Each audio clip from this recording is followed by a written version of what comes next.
everyone. Welcome to Business as a Chat, um, the platform that I use to talk to entrepreneurs so I can network, engage, and we can foster learning and inspiration. So today I have two awesome guests. I have Henry and Masejo. Unfortunately, Masejo couldn't come through because she's struggling with network issues, but I'm gonna have a one-on-one session with her next week Friday, and then I will upload the video on my YouTube channel. So we're gonna have two phases on this session. Phase one is where I get to know the entrepreneur and what they do, and then phase two we're gonna discuss how to build in your entrepreneurial skills. So the first segment is important to me because it's great to understand what an entrepreneur goes through, and it can help you decide if this path is worthy of pursuing, and if you can handle it at some point. And knowing the challenges and the aspect ahead of time can help you to better prepare and allow you to set more accurate expectations for yourself and your business. So without further ado, I'd like to introduce our first guest speaker, Henry. Awesome. No, thank you for having me, Molacheng. I think, yeah. So my name is Henry. Basically, I'm in the labor law space. I do. I'm building a business within the labor law space. So basically, what we do is that we assist people who've been unfairly dismissed and represent them at the CCMA. And we also assist companies as well with the IRA issues, disciplinary hearings, performance procedures, and we also represent them at the CCMA as well. So yeah, so I studied law at Wits University, and after that worked a bit different organizations, and yeah, until I found myself in an organization which was doing what I'm doing now. Worked there for about probably 2.5 years. Then I started my own consultancy or business in 2016, and yeah, we've been building from there. We've been now starting, but like I was just starting to imagine the journey now, and I was like, wow. Wow. It's All like, right. wow, All right. it's been long. It's been a long time. Not very obviously. It's just since 2016, probably year six now. And so right now we've got so our team has grown to four. So it's now four of us who are working in the business. Four of us employed now. So it's been a journey to come where we are right now. Thank you so much, Henry. Masoho, are you ready? Yes, ma'am. All Morning, right. everybody that's watching. This is Marcel Horamagobia here, founder of House of Delasa. We are a personal hygiene manufacturing company who is manufacturing at the moment foam bars. Started this journey last year. That was after me leaving corporate, and my baby's she's very young. You know, it's been a very fruitful journey. Learning curve nonetheless, and we getting to grow, and we enjoying the journey. Yeah.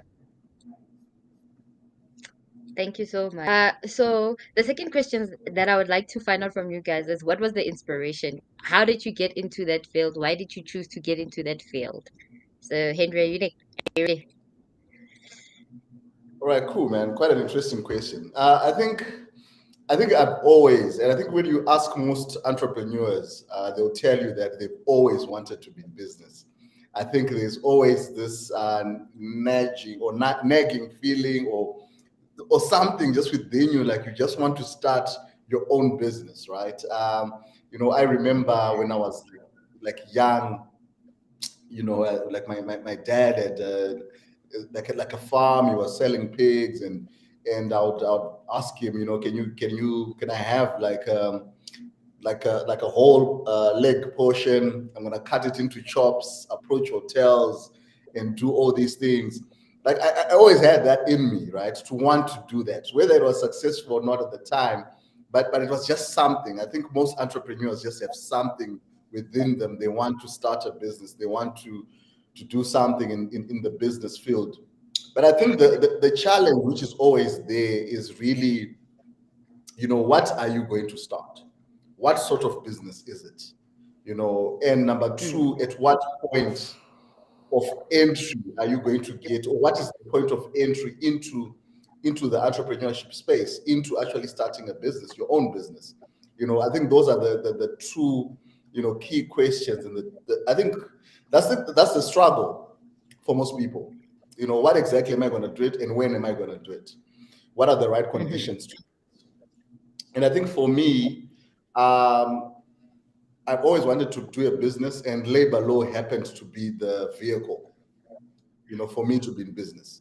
So I actually view myself not as, when I'm doing what I'm doing right now, I don't view myself as whatever, I don't think it's labor law which comes first. I think what comes first is me being a business person who's getting to perfect my craft in the field of labor law. So I'm learning certain skills right now, which I can then transfer to the next venture. If I happen to get into it, and I'm busy working on something right now. So me, I view it as, so I wouldn't say I think labor law I think there was an opportunity for me, because I happened to work for someone who was actually in the field, and I got to learn. Then I was like, wow, I could actually do this, right? And I wasn't there really to start a business. It's just that things were going wrong there, and the guy was like messing up, and I was like, I can't work here anymore. But actually, I can do this business.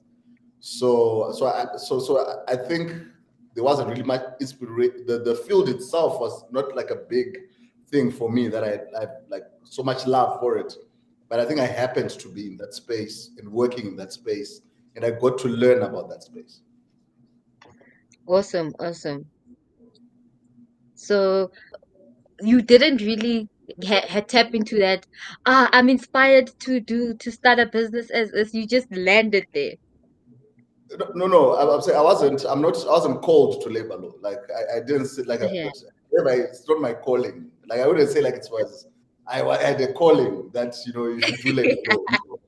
My yeah, calling was yeah, a yeah. business, and this happened to be a vehicle I could use to get into the business field. Okay. I I think get it that's, now. it's not like I was like born saying that, what, I want to be in transport, or I want to be in hygiene. Mm. It was an opportunity. It was I saw the pathway to get into business via that field. Oh, okay, right, right. Masoro, are you ready? Yes, ma'am. Yes, ma'am. You look mesmerized. No, I'm still here. I'm still here. I'm still here. Learning. Grasping everything. So yeah, Yeah, yeah, yeah. So my what was turn your to. inspiration? Okay. Yeah. Well, something similar to Henry. Well, my grandparents started the whole business of making detergents, your handy Andy, your dishwasher, your bleach, as well as foam baths.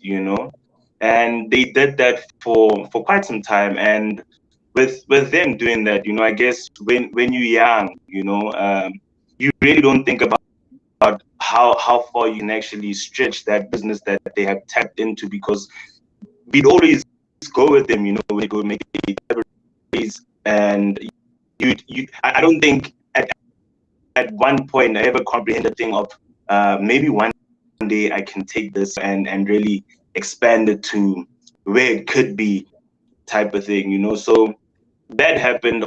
Obviously, school, got into corporate, and I think last year, no, in 2020, that's when I got to lose my grandfather. And when that happened, we were just thinking about things of post-COVID, as to if the business had been branded, we would have made bigger strides in terms of them being already in detergents, and them having formulas for making some of the detergents, and we just thought about it, as a family, and thinking about how far we could have been, but I think when I left corporate, that was when I was just sitting and I was like, dude, you need to do something. And I thought about the business, obviously, and through with all of the products that they were making, I took foam baths because I knew how much we got to use it, and I know that it's an everyday thing. So when we started out, I started selling the foam bath, and it didn't have any branding. I knew the quality of the foam bath that they used to make, and I could see how people were still buying it, even though there was no label to it. So from there, that's when I just started also planning properly around it, branding it, and just pushing this whole business that my grandparents had started, and just building an empire for the entire family. So yeah, that's my Wow, backstory. that's awesome. That's awesome. Uh, Me coming from also a kind of like a business background, because my dad and uncle, yeah, they had a shop, a fruit and veg shop. So my cousin has her own like art gallery. She's selling paintings and whatnot. I also have like an uncle who sells wine. So I think it's a thing in the family. I must also, I'm trying to figure it out, but I'll get it right. So anyway, so I want to talk about the key challenges that you can share with us in your business, and how did you overcome them? Take it Wow. away. Challenges. I think as an entrepreneur, there's always a breaking, not a break, like, okay, not a, like a potentially breaking moment where you're like, Mhm. man, either this is going to work, or like where you question yourself, and you're like, okay, let me maybe let me check out my CV. Where's my CV, by the way? Birds, birds. Where's Yeah, USB? Where's USB? Oh man, which place did I last send the CV? Let me look for my CV, man. And I think for me, that point came probably just before, before the lockdown. Probably, so lockdown was like, when was that, in 2020, right? I think March, right? Yes, sir. yeah, yeah, yeah. Maybe that probably was maybe November 2019 or so. When you are, when you actually, when you wait for someone to pay so that you can pay part of your salary. And I remember this one day whereby I had to go to the CCMA in Johannesburg. I had to go to the CCMA in Johannesburg, and I took, I mean, I hadn't taken taxis for a long time in that area, right? And I remember, like, one of the guys dropped me there, and coming back, I'd gone for a client case. The case was a mess, and I'm now going to MTN rank, and they're dropping me there, by so I come through, go home, and wherever, where like where they're gonna drop you, and where you're going to at your place is like a walking distance, probably like Yeah, 25. yeah. And when you got money to literally buy the meat for that day, it's like your wife is calling you, whatever.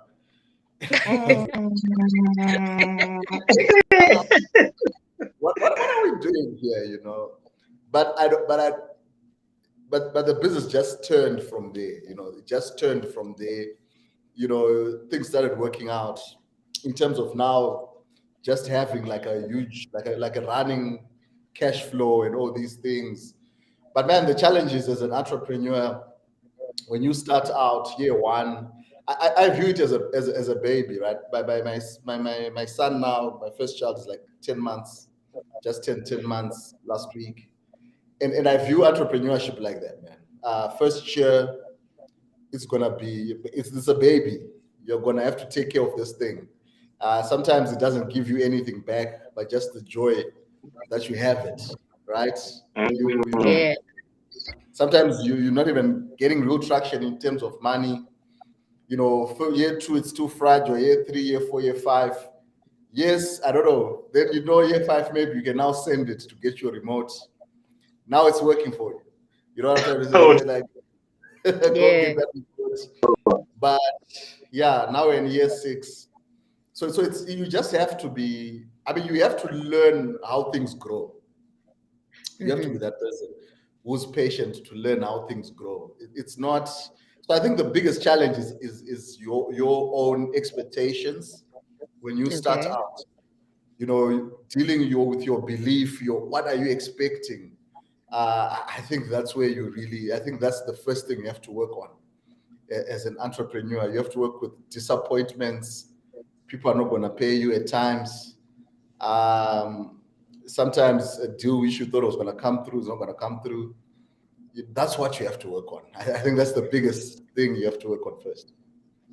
And then from that, how do you kind of like say, based on having expectations, you get disappointments. That's what you're saying, right? See? And then from those disappointments, how do you go back and say, okay, let's try it again. How do you like sway your mind into that positive state? Well, don't give up. Keep on doing it. Focus on your winners. Focus on your winners. Focus on your winners. Focus on what's working. All Focus right. on your winners. If you have had one successful, order, Yeah. just focus on that one and say that, you know what, I had six others which didn't work out, but at least, man, there's someone out there who believes in my product. There's someone out there who believes in my service. Mm. I think that's the way. That's the way you do it. Thank you And so much. yeah, and hold it. Because I mean, think about it, right? Yeah. And I will always say this, my friends, that you can never walk outside and stumble upon a client. No one's going to come to you by themselves. It means that something you are doing is working, right? Yeah. So we need to realize that we are not perfect. You can't go in and think that you've got everything figured out, right? Yeah. Otherwise, that's pride. So you can't. So you need to give your time, yourself an opportunity to learn, to know that, man, I'm coming in there, I don't know anything, and I'm learning. Learning takes Mm. time. We did degrees. Those who did 4 years, 5 years for others. Some are doing PhD. Imagine. So what makes us think that we can have an analysis of our business performance in just 6 months, or your abilities Yeah. as Yeah. True, Yeah. how many true, years are spending true. at UJ, it's Cape Town, whatever, UP, even the other, colleges. So why are we not giving our businesses that fair chance? Yeah, true. I think it also comes with having to compare yourself with other businesses, and going back to the expectation thing of you see people's businesses are booming, and then you also expect the same things, whereas there are still challenges that you need to face because you still need to learn so much. No, definitely. You can't compare yourself with other people who've been doing it for a long time. And everyone has got their Mm. own. So even if the person has had hit success in the first 2 weeks, somewhere, somehow, there's some lessons they're going to have to learn. Oh, Don't for Yeah. worry about sure, your for journey. sure. Mm, Yeah. focus on your journey. A lot of things, beginner's luck and whatever. Leave people to do their own. You don't understand. You don't know what they are doing. You don't understand what mentorship they have. Maybe they've got a mentor who's experienced. Maybe they've got partners who are experienced. You don't know other people's journey. Focus on your journey and what you are trying to do. That's the only way you can be successful. Don't Yeah. mind what's going on. Entrepreneurship is not something where you mind what's happening next door, because you're going to be in trouble because you A don't Yeah. lot, understand what people a lot. a lot of Yeah. trouble. People are doing, that's why I always say to people, don't copy someone else's business. You can't say that I'm going to do chickens because I saw it next door. How about if they're making money from the feathers? I think they're making money from the meat, but they're probably making money from the feathers. So don't True, Yeah. copy true. people's business, right? Don't copy what other people are doing. Yeah, 100%. Thank you so much. Thank you so much, Henry. Vasoko, are you ready? Yeah, we can go. So I really like Henry's analogy of the analogy that he made with the schooling, or it takes time, and sometimes you also want to start up businesses and see the success, whereas that's never the case, you know.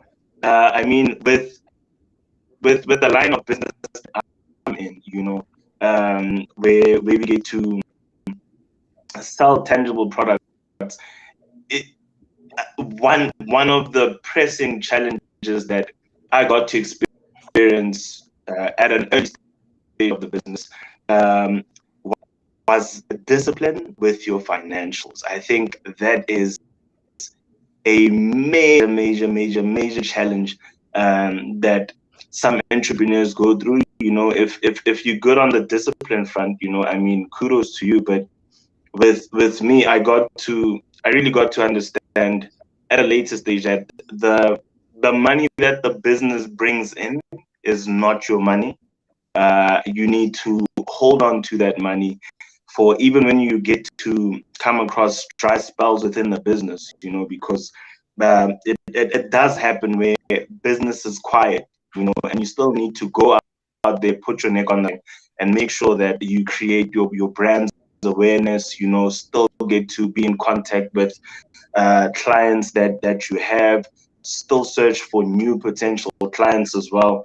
So I'd really say that discipline was really one of the challenges that I got to really face as an entrepreneur, because even apart from the financial side of it, I think after leaving corporate, one would assume that because you're no longer having a 9 to 5, you've got all this time to yourself, you know. And with the time that you do have, you need to make sure that you get to utilize it each and every day and account for the time that you used on whatever it is that you used it on. You know, it's not a thing of you'll wake up at 12 and you'll see how your day goes by. You need to make sure that every day has a schedule, you know, that you run through, and you also get to check as to what have you completed during the course of the week, and what haven't you completed? Why wasn't it completed? How do we work better in completing it as time goes on? And yeah, that's just some of the things that I have been experiencing. Yeah. Thank you so Sure. much. Thank you so much. Yeah. Wow. So I just I just I wanted also want to I want add yes, something. I just wanted yes, to yes. add something, what Maseko was saying here, the issue of accountability. Guys, money, it's difficult, guys, to have. Hey. But one thing, the awesome thing about business accounts, though, is that you can have administrators and the likes, right?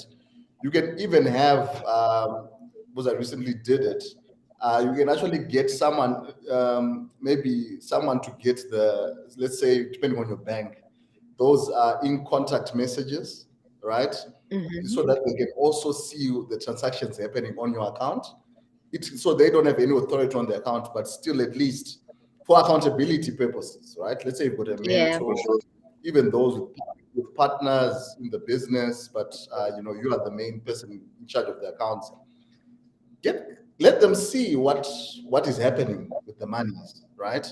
It will also help you, because at least you know that door is closed, right? You know it's closed. It's closed. I can never. If I had to access this money, I have to talk to someone else. I'm gonna be accountable, because, to be honest with you guys, money is difficult to handle. Yeah, some people might have discipline, but if this can help you in your discipline, just get someone else to see what's happening. No, And then definitely, while definitely.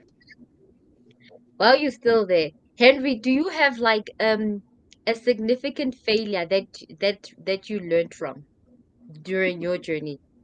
We fail every day. We fail Really? True, true. every day. We fail. We fail every day. We just succeed more than we fail.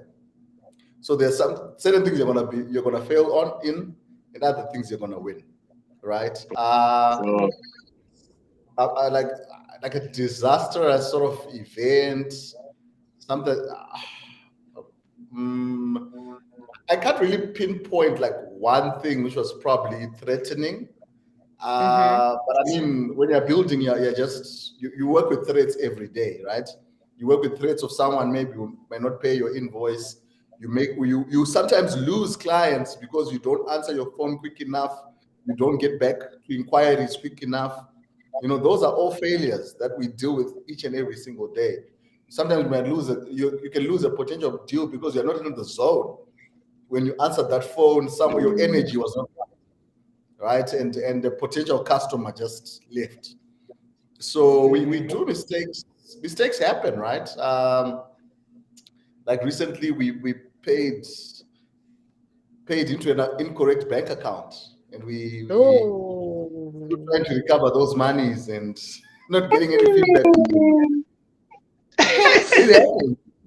Yo, out go nuts. Oh my God. It happens. Right? And you just have to chill out, right? Because one of the guys sent me, the bank details. So in my mind, they have rectified they have done the checks, right? And Yeah. and someone is like, are we sure? Did we pay that person? I'm like, we paid the person. It's like, oh, Mm. there's one digit which is wrong, Yo, and it happens, guys. it You need happens, to. right? That is, It happens. so you have to sort of just be in that zone whereby don't really take failure to heart. We move. Yeah, thank God it was like what 13K. Could have been worse. Yo, It could have been bad. Just one, just one digit, just one just, digit. just one digit. Can you So imagine if there was just one more zero? It could have been yo, a,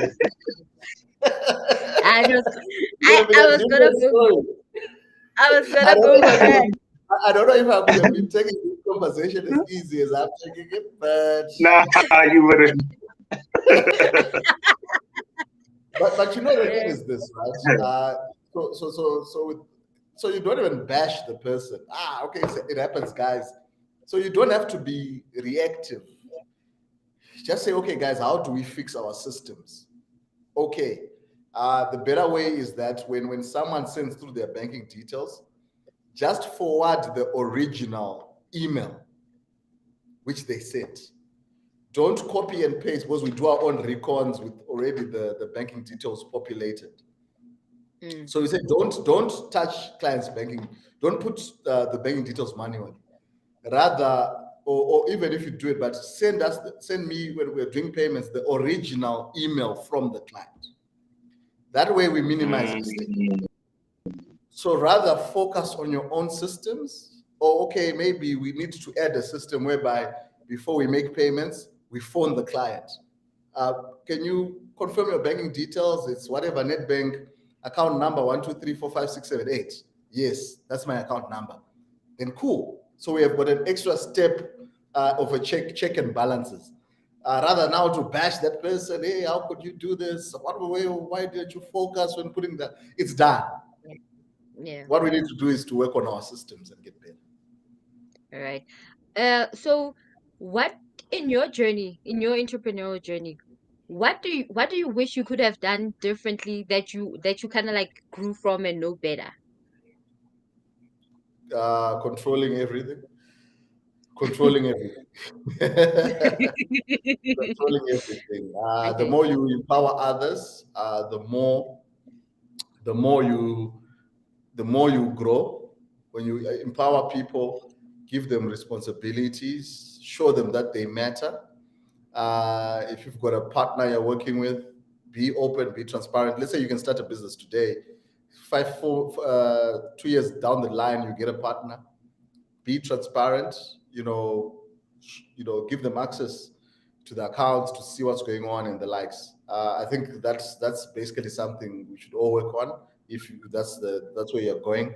And I think the other thing is focus. Focus is very important. Guys, I think there are a lot of things one could be doing. I think that's the temptation sometimes in business. I remember when lockdown started, even before lockdown, like I'm always someone was like my mind, like I think I want to do the next thing, the next thing, the next thing, you know.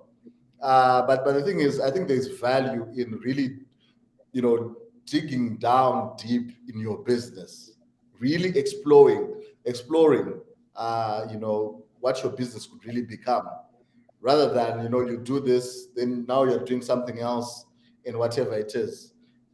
Of course, sometimes maybe there's really something else that you're passionate about.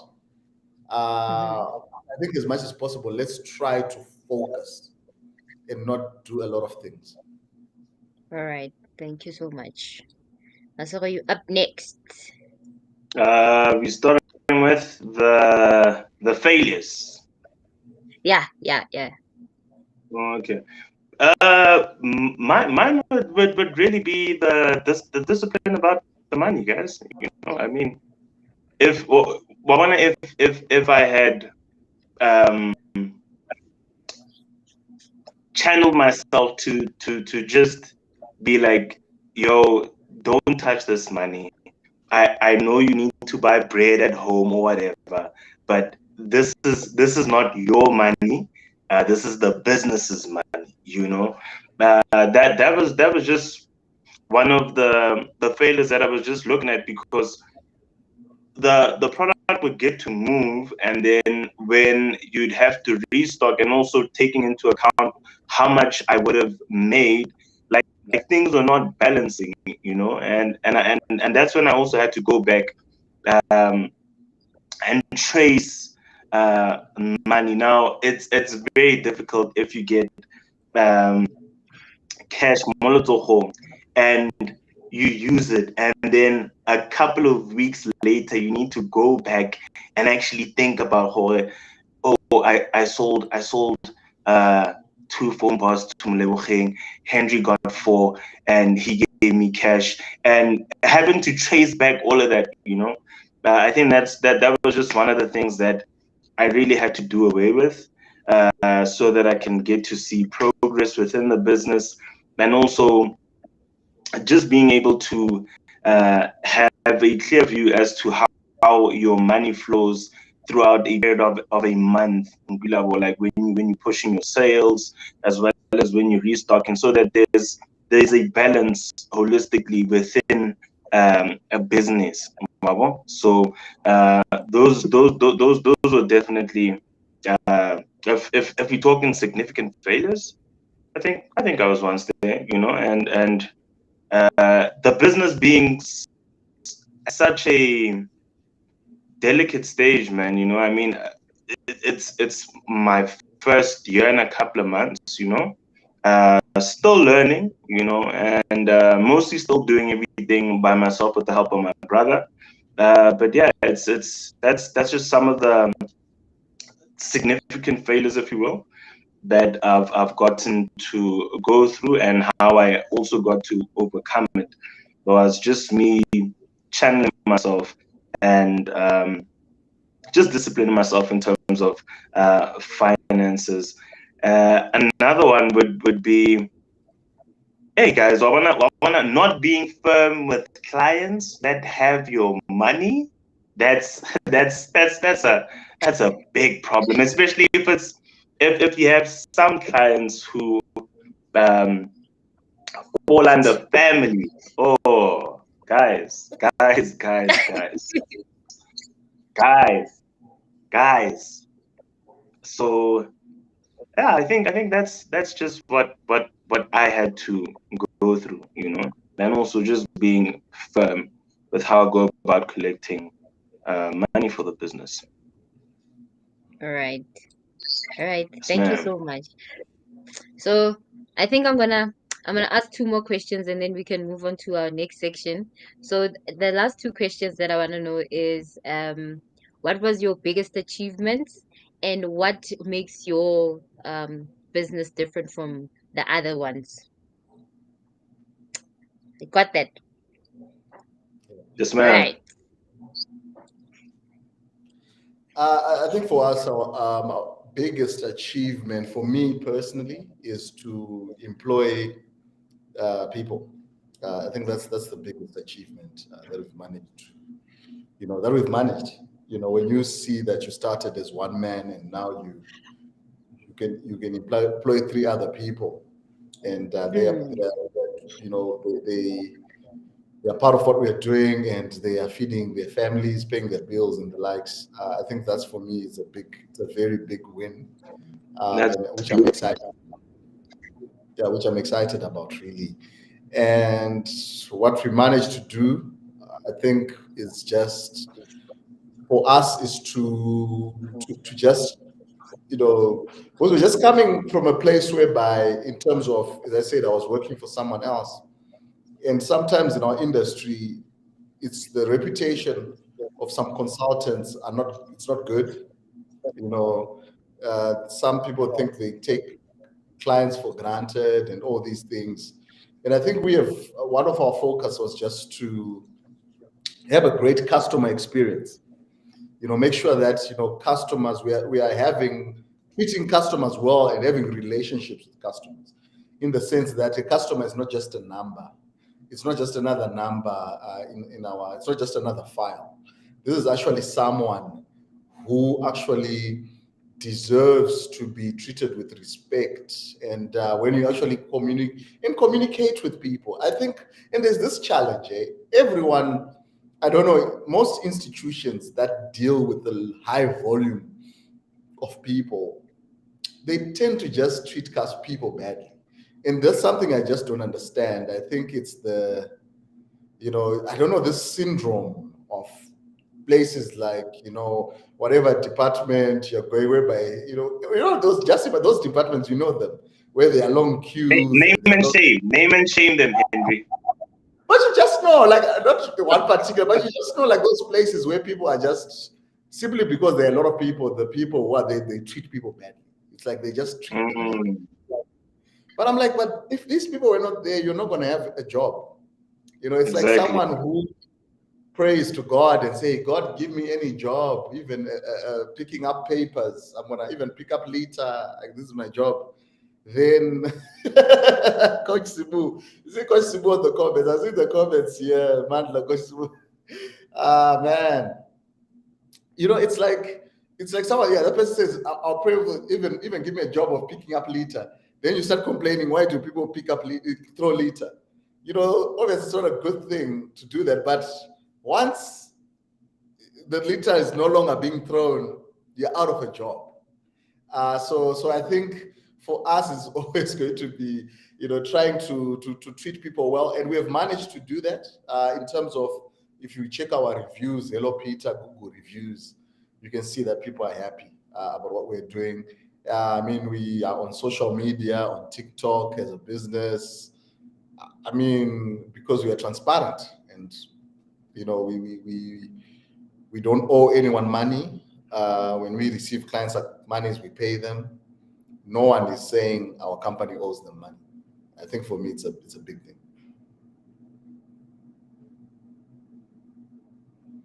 I think you're muted. Oh, sorry. Yeah, okay, sorry about that. And then, what makes your company different from the rest? Customer experience. Customer experience. Customer experience. That's what, even if we can't help you, so someone can send an inquiry and say that I was dismissed, I was retrenched in 1999. We'll still call you and say, thank you for your inquiry. Unfortunately, we can't help you because your case is prescribed. And you give them understanding, not just to leave them hanging. This is a person whereby they went to our website, they filled in our form, and they got a response that we're going to contact them within 48 hours. And simply because we know that we're not going to make money from this, we leave them. So I think I think business is about just be relational. Everything that you do, be relational as opposed to transactional. There are some people who want to you because they know that because in their immediate,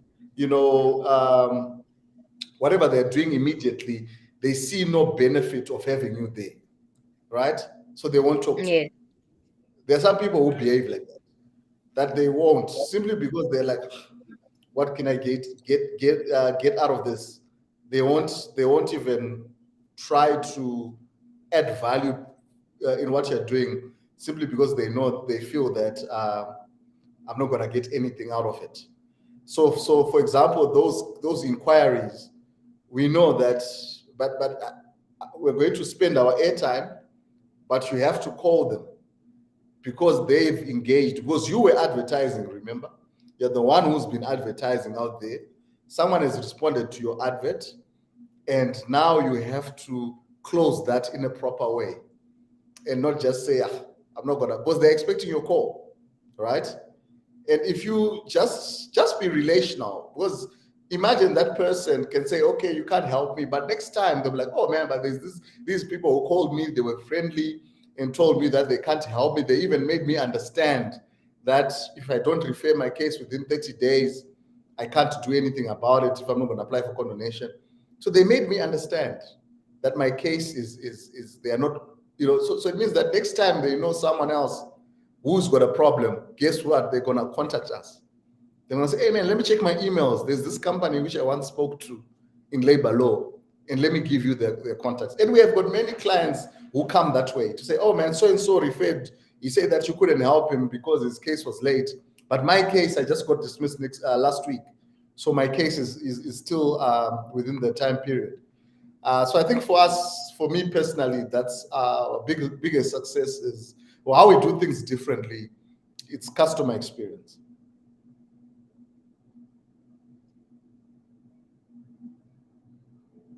With Delosa, I'd say my biggest achievement, right? Because I don't think I've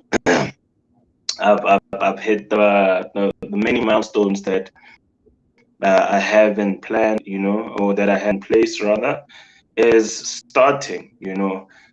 I think that was and still is my biggest achievement. I mean, just taking a product and just realizing how good it is, sitting down with yourself, brainstorming on days on end, and coming up with a name, branding it, and that for me, that starting was definitely the biggest achievement, where it made me be aware of the possibilities that are yet to come, opportunities that are yet to be achieved, and the many other products that we are yet to produce as a company. So for me, starting is definitely my biggest achievement. I really pride myself in that. The business prides itself in that, and the one thing that sets us apart from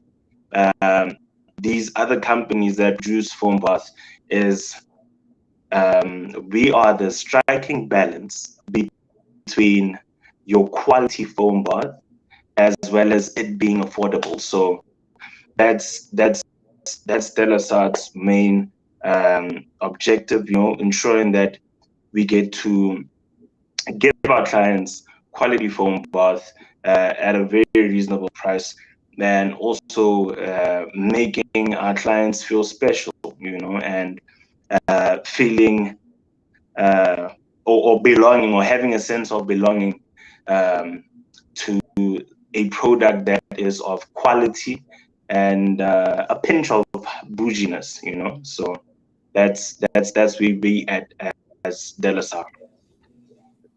Awesome. So we have a question for you guys. So Spoo is asking, what prevents small businesses from scaling? What should they do? Um, Henry, do you want to take on that question? Yeah, yeah, I can. Okay. Okay, so I think for just my personal experience, I think it's scaling. It's about the leader, the person who starts the business or who's in charge of the business. They need to have a big mindset. They need to have a big mindset. They need to have a big vision. in terms of where we are going with this business. Is this business just, is for me to survive and pay bills, my own bills, and do these things for myself? Or do I want to take over the world with this? What exactly do I want to do? I think that will really inform everything else. It will inform the systems that you have in place. It will inform, the people you appoint, the amount of delegation, the amount of authority you give them to do what they are supposed to do. It's your vision that will inform that, and your action that will definitely inform that. So in small businesses, we need to develop, number one, the mindset to say, this is a business. I'm running a business here. I'm not self-employed. I think it was Vusi Tembekwaya said that there's a difference between running a business and being self-employed. There's a Yes. big difference. Maybe you're just employed, when you're no longer there, it's done. Or are you creating an organization, an institution? Remember, guys, when we register our companies at CIPC, it's a separate legal entity. It's a separate person, right? It's a legal persona. And we need to treat it as such. And you need to make sure that this person grows to maturity, to 40 years old, and they have their own kids and whatever. So think of it in that way, right? Put yourself out of the way and treat this person in a way that this person grows and is self-sufficient. Putting the necessary system, putting in the right food in this person and whatever it is. You also need to grow as a leader, learning. How do I improve? How do I do these things? I've got this one big example of someone I knew doing. Their company was competing with your McKinseys and your PwCs, Ernst & Young, whatever. And I think they had some projects in ESCOM back in the day, and Violet Semas and all these things. And these guys were really doing some great work. Great work there. They were part of the consultants pool and all these things. And I'm telling you, if they had done a great job, they probably could have been listed, or they could have even sold their business, to guys like, PwC or McKinsey and the likes, because they were really doing some great jobs. But the leadership was not there. The leadership was not there. I mean, people were not being paid on time. The guy, 2-3 months, employees are not being paid. And this is top talent. Because you know what? The thing is, if people leave your business and go simply because you're frustrating them, and go and start other businesses, and it means that you had great leaders within your team, but you failed to keep them on. You failed to inspire. You failed to create a vision for them that you're part of. I mean, the guys used to it's like, guys, okay, invoices are not being paid. Let's push. We have this big invoice. Guys finally get, whatever, the finance department at ESCOM or whatever to pay. Guys are thinking they'll get paid. Monday, someone is coming with a brand new Range Rover. Oh. People are like, but what are we doing?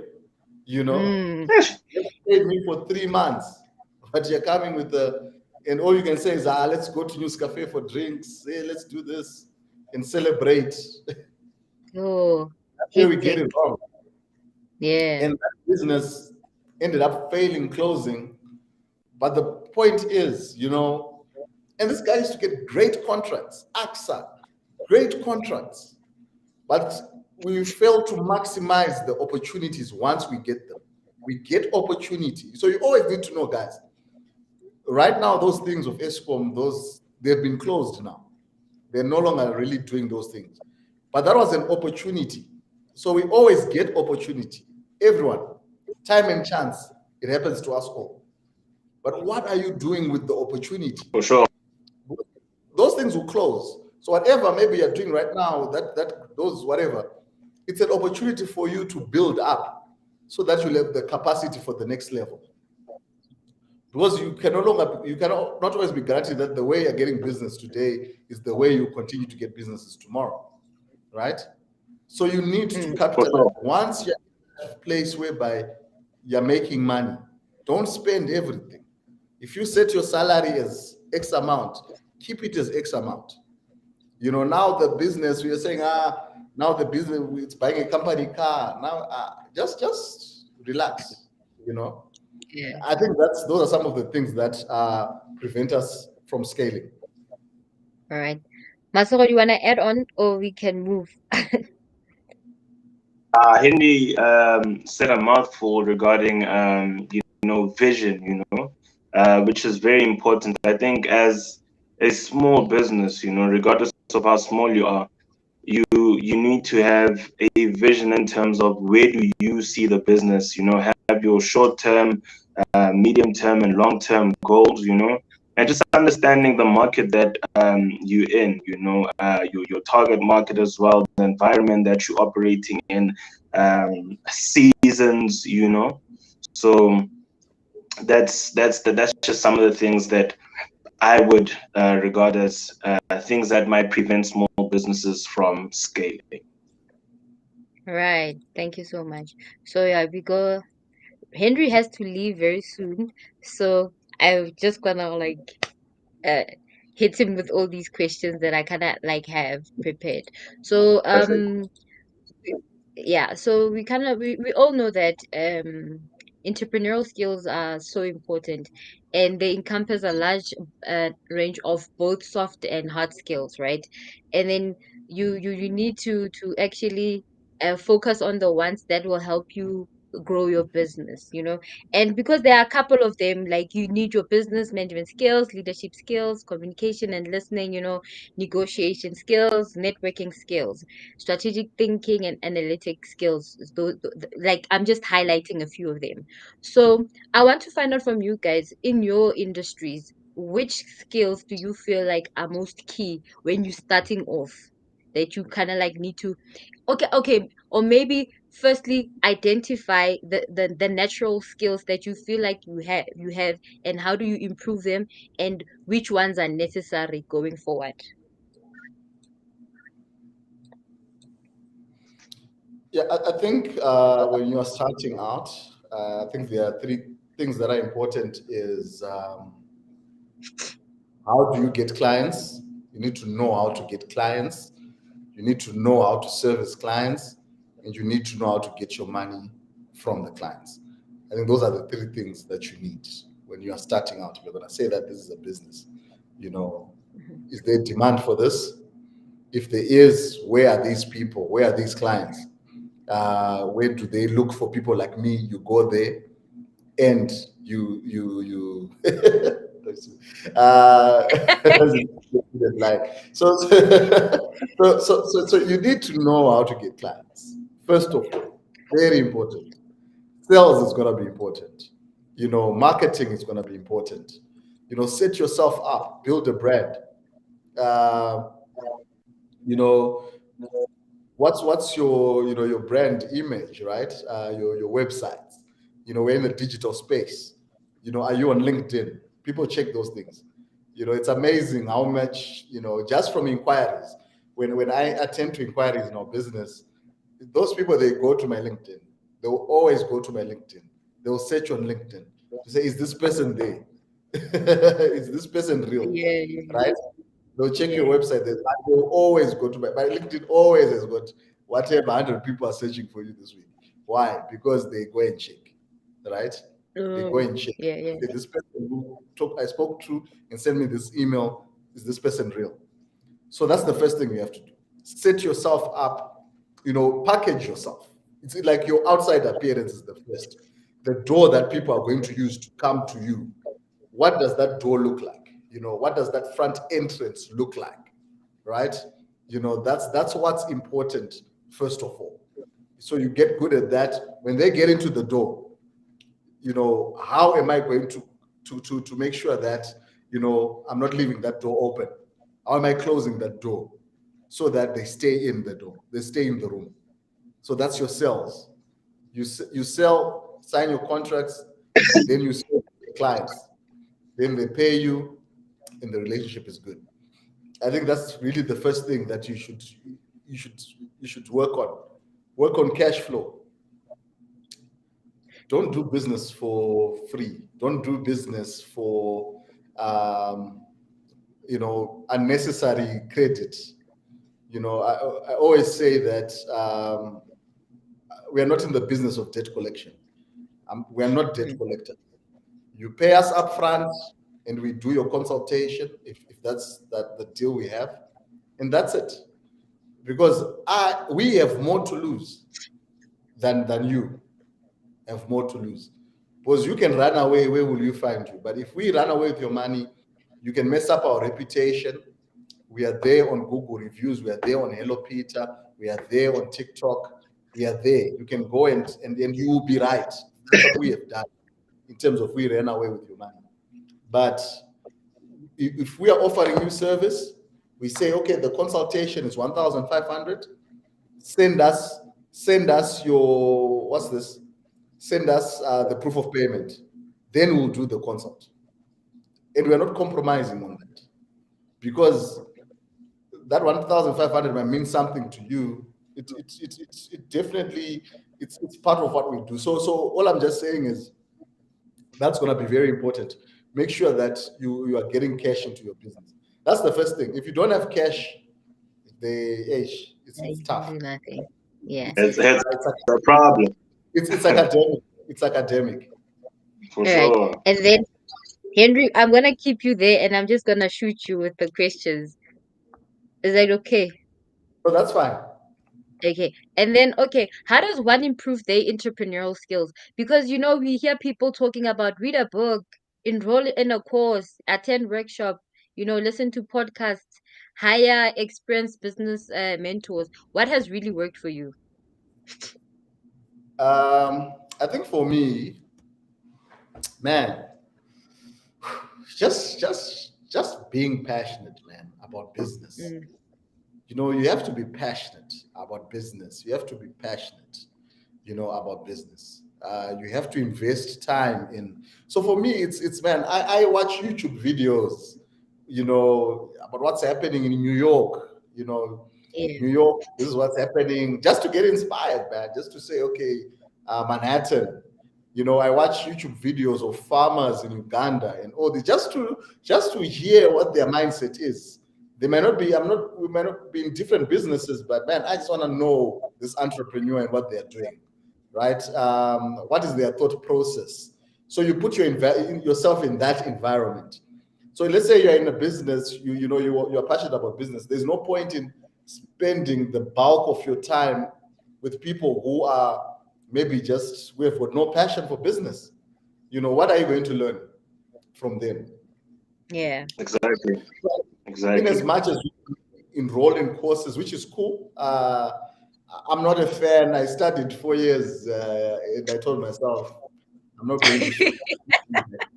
That's what these 4 years have to work for me somehow. I can't go back. So So that's the person I am. But what I like doing is also getting on conversations like this, being involved in conversations like this with fellow entrepreneurs. That's really what I love to do, and I believe that's where we learn a lot.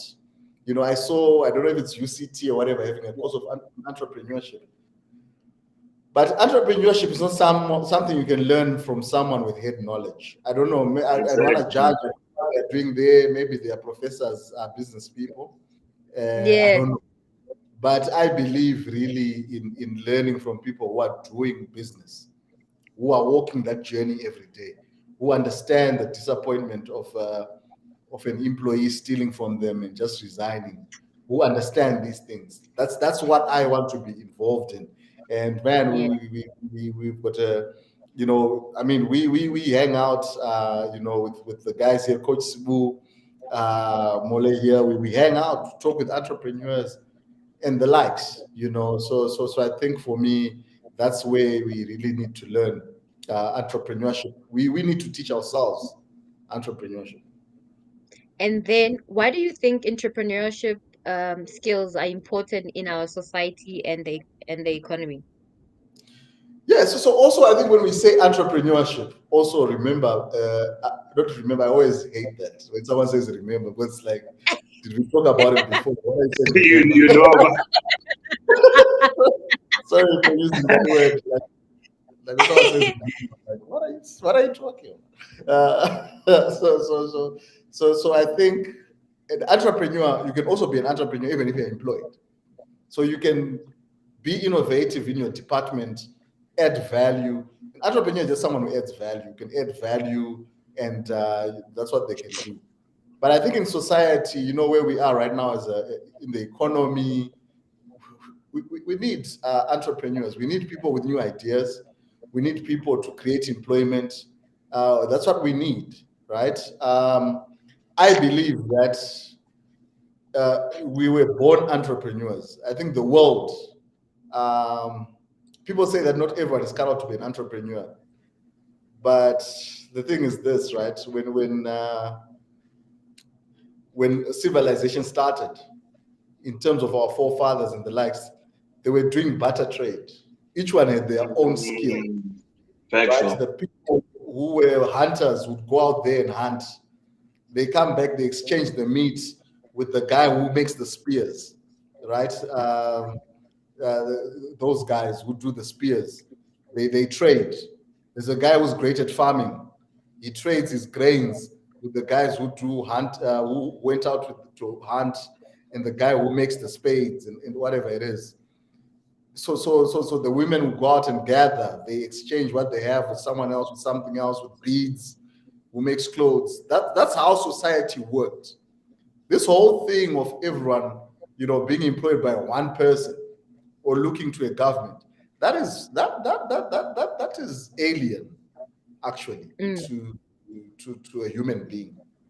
How human beings were actually created. Everyone has got their own skill, which they could actually trade for something else. So when people say that not everyone is cut out to be an entrepreneur, everyone is entrepreneurial. They might just lack the skills, but they can learn the skills. But everyone has got gifts, talents which they can use. The point is, we are saying is what sort of business and what point of entry, but everyone can do it because we were not born in this system. We were not created in this system. This is a new system. It's a totally new system, which we were not created in. All right. And then I wanted to know, like, how did you guys perform during the COVID period, and what did you learn from that? Because I was when I was kind of like coming up with this question, I'm like, crisis management skills. All right. I think from my end, I can probably be done in maybe the next 10 minutes, right? So Yeah. I'll answer this and we can give Maseko to also go A through. chance. Okay, cool. Okay, Yeah. cool. Masako, are you ready? I don't think I can answer that because I started after the pandemic, but we've been coming along just Yeah. yeah. Mhm. Okay. Yes, Okay. ma'am. Okay. What entrepreneurial skills do you think one needs to possess when they get into your industry? Just knowing the environment that you're operating in, and once you understand that, I think the biggest um, soft skill that one should have is having good interpersonal skills. Being good with people, being people orientated, because no one is gonna buy a product from you, while you're looking all angry or if you're unapproachable. So Yeah. that's one of the things that you really need in the environment that I'm in, and that is also something I'm also, getting accustomed to slowly, and being able just to approach people as well, and just presenting them with the product that you have, what it does, the benefits. That's just some of the skills that you really need in my line, as well as marketing. Marketing is really a great tool, and with that, it allows you to reach a broader demographic, where you can also get to get potential clients, and with the urge of actually keeping them and retaining them so that they become regulars on a month-to-month basis. So yeah, that's some of the skills that And you then definitely need within Malam.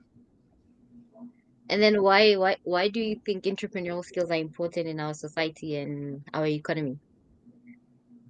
I love what Henry mentioned, about dependence on our government has gotten too much, in a sense where if you actually sit down and you really think about it, if the government really screws up in whatever manner that they would, you also get to get the better end of that stick, So just creating employment and you being a self-sufficient human being, of which I also believe every human has. It's just a matter of you tapping into that that gift that you have, So whatever it is that you need to do, you just need to search for it wholeheartedly within you.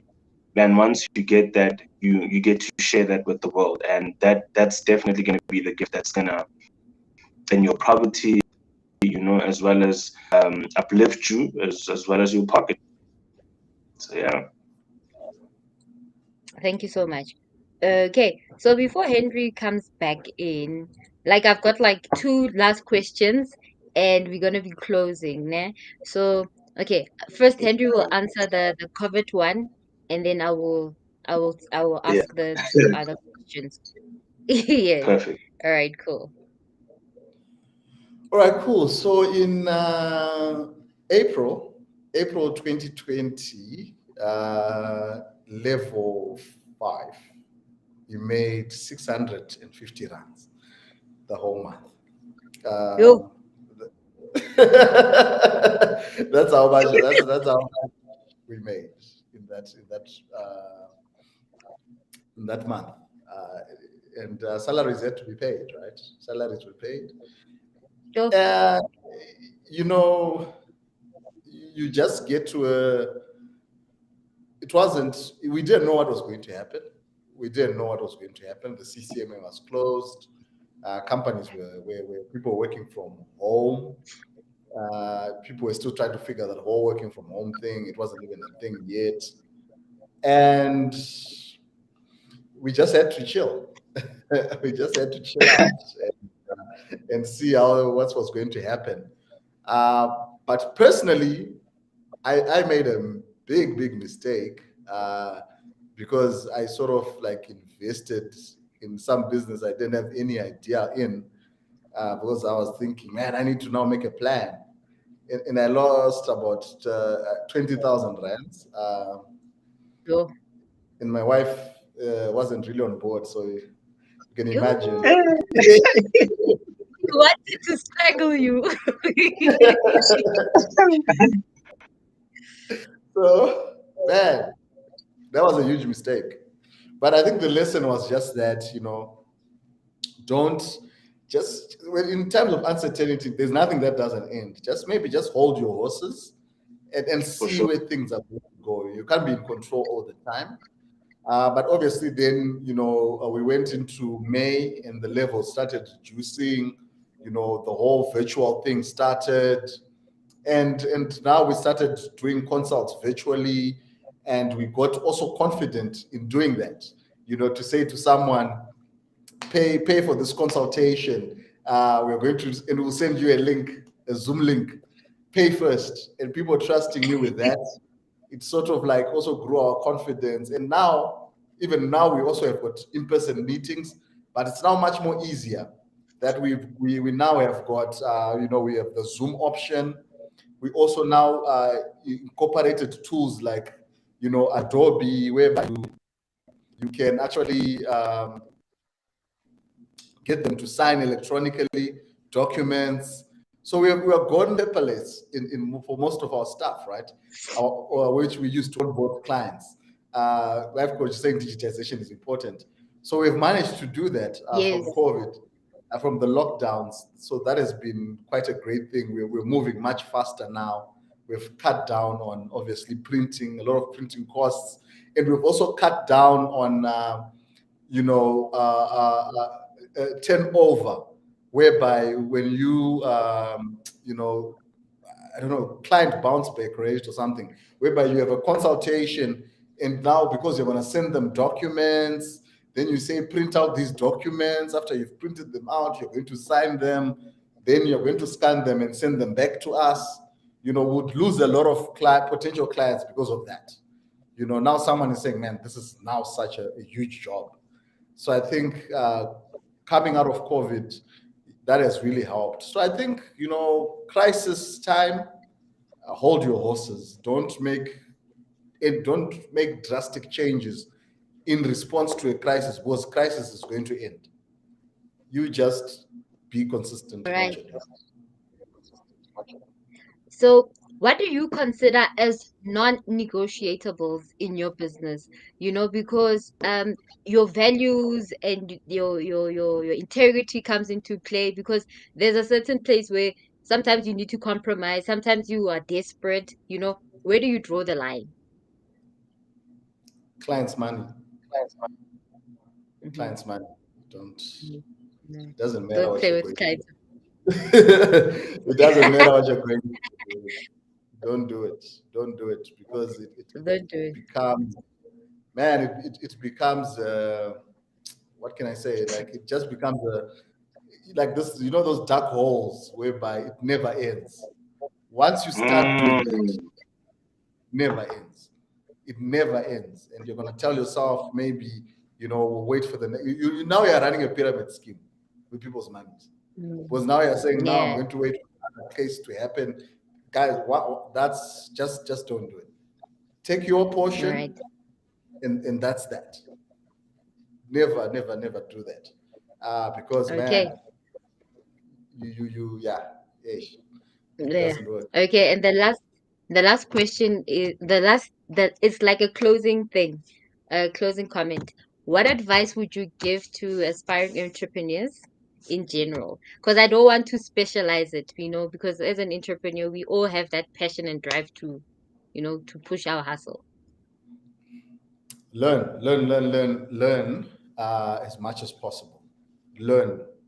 There's fees needed to be paid here. Mm. So the thing is, you're going to decide how much it is you're going to be paying. So either you do it properly, especially if you're working for someone, work there with the purpose of learning a business. I think our biggest challenge is that when people,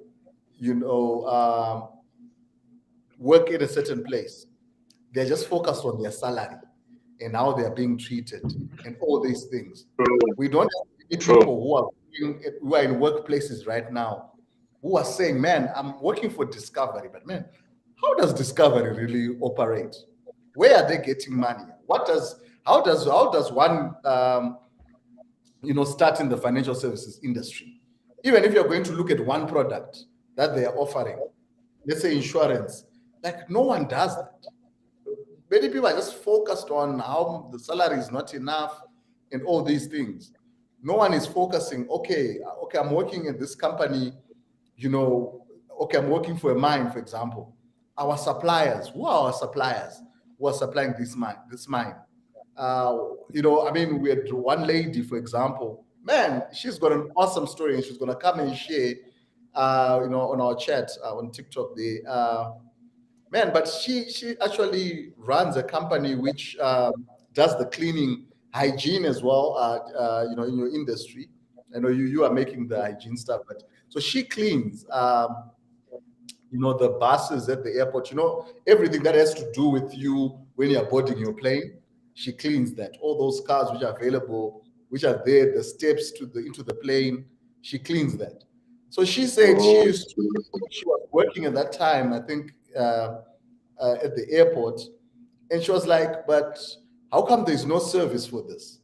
It was just there's no service provider for this, and that's how she started a business in that space with something that was already around it. So let's not treat our employers as our enemies. That's the greatest challenge. a workplace is a war zone, right? Instead of a place where people are learning.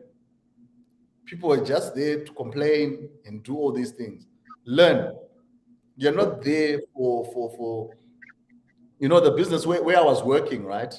The guy was paying, probably paying me when I started, maybe 5,000 back then. It wasn't even enough to like rent a place on your own. I had to share and whatever. You couldn't even buy a car.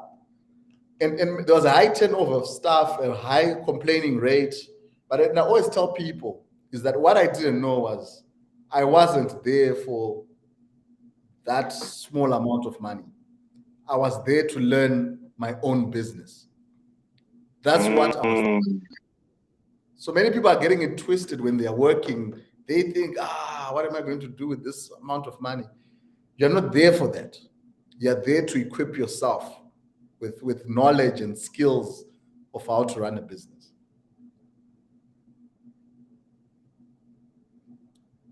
You're mute. Thank you so much, Henry. Thank you so much. Okay, Masako, are you ready? Yes, ma'am. Yes, ma'am. Yeah. With me, right? What advice that I'd give to other aspiring entrepreneurs? Uh, as infant as the business is, I'd definitely tell people to start.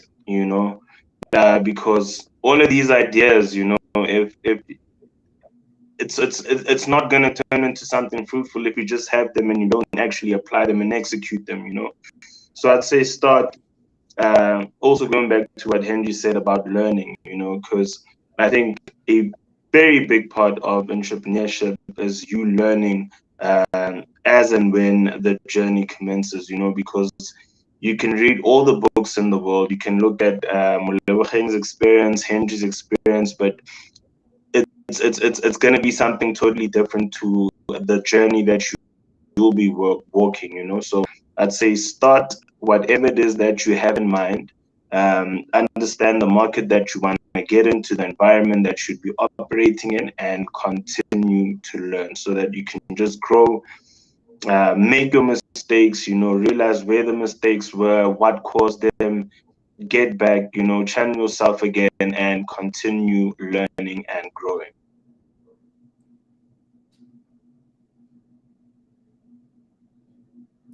You're mute. You mute. Oh my God, sorry. And I was just killing my ending there. Ish, ish, ish. Okay. Sorry about Restart, that. restart. So yeah, thank you guys for honoring my invite. You guys were awesome. I really learned a lot from the both of you. And guys, to all who are viewing and engaging, thank you so much. I appreciate you. And Boo, I'll be hollering at you soon. So thank you guys for tuning in and watching Businesses the Chat. Till our next session in 2 weeks' time. So cheers, guys, and thank you. Thank you for having